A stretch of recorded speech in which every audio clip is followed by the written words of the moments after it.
कहा, गांधी जी अगर अंग्रेज आपको डांडी मार्च पूरा होने से पहले गिरफ्तार कर ले तो आपकी जगह कौन लेगा।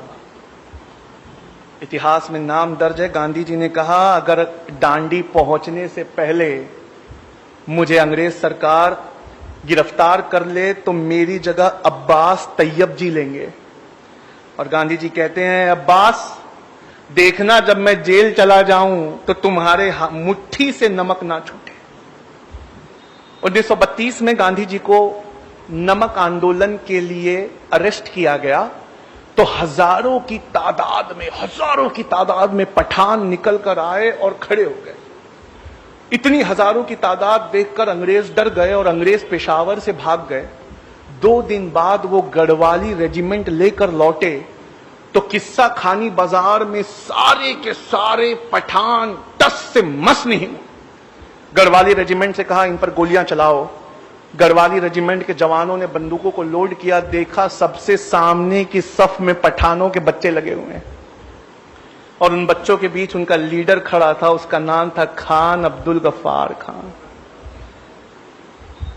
अंग्रेज ने कहा कि ये खान अब्दुल गफ्फार खान, हथियार तो पठानों का जेवर होते हैं, तुम्हारे हथियार कहां है। कहा हमने गांधी से वादे के चलते अपने जेवर को उतार के फेंक दिया। कहा गांधी से वादा किया है, हथियार तो छोड़ो हाथ तक नहीं उठाएंगे।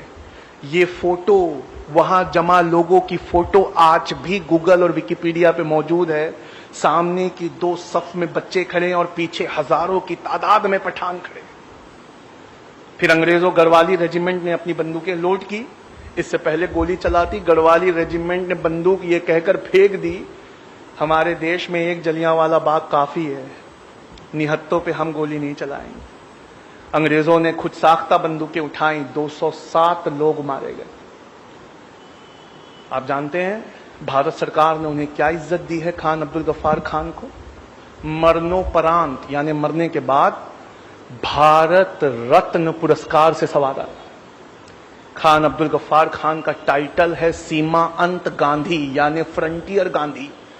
उनको जो प्लाक मिला था भारत रत्न पुरस्कार, ये जो इंडिया का सबसे बड़ा पुरस्कार है, उन्हें दिया गया जबकि वो अफगानी थे, पर अफगानिस्तान उस वक्त इंडिया का हिस्सा था। उस प्लाक में से मैं पढ़ता हूं, उस प्लाक पे भारत सरकार ने क्या लिखा है। उस प्लाक में ये लिखा हुआ है कि किस्सा ख्वानी बाजार के दिन अपनी बहादुरी, दिलेरी और गांधी जी से चलते वादे के मुताबिक हिंसा के विरोध में अपने हथियारों को फेंक देने की वजह से और 90 साल की अपनी जिंदगी में से 45 साल जेल में गुजारने की वजह से सीमांत गांधी खान अब्दुल गफ्फार खान को भारत सरकार भारत रत्न से नवाजी। डीएनए ये एक न्यूज़पेपर है जो मुंबई में निकलता है।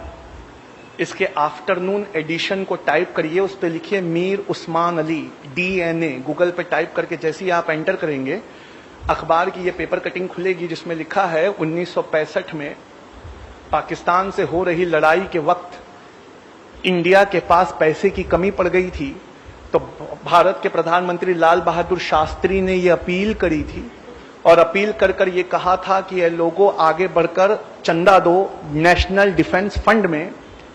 मीर उस्मान अली ये उस समय हैदराबाद के निजाम थे। उनसे जब लाल बहादुर शास्त्री की अपील को सुना तो उन्होंने फोन किया लाल बहादुर शास्त्री से, कहा sir I want to meet you, आप हमारे हैदराबाद में आइए।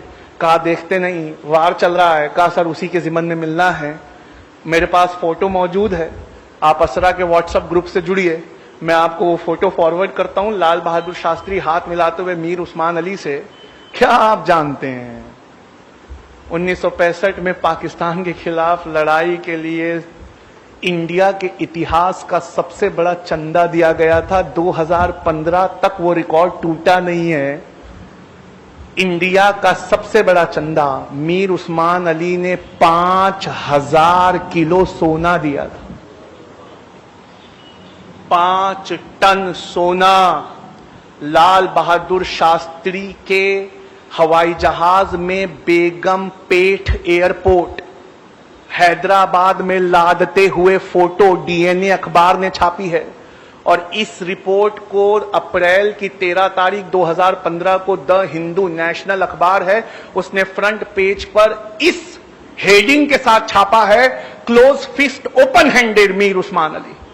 5 टन यानी 5000 किलो सोना, ये वो चंदा है जिस चंदे को आज तक किसी ने क्रॉस नहीं किया।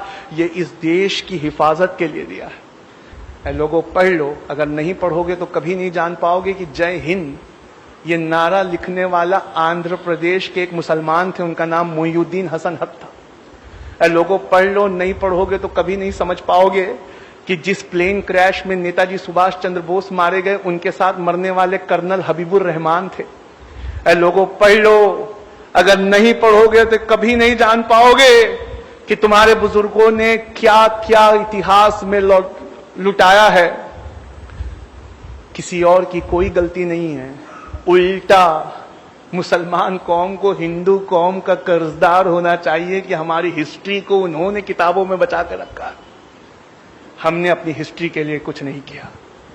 वक्त काफी हो चुका है, मैं इस बात को अपनी यहीं खत्म करता हूं और प्रोग्राम के बाद मैं घर नहीं जाने वाला, मैं यहीं बैठा हूं। आप आके मुझसे ये सबूत देख सकते हैं। वमा अलैना इल्लल बलाग।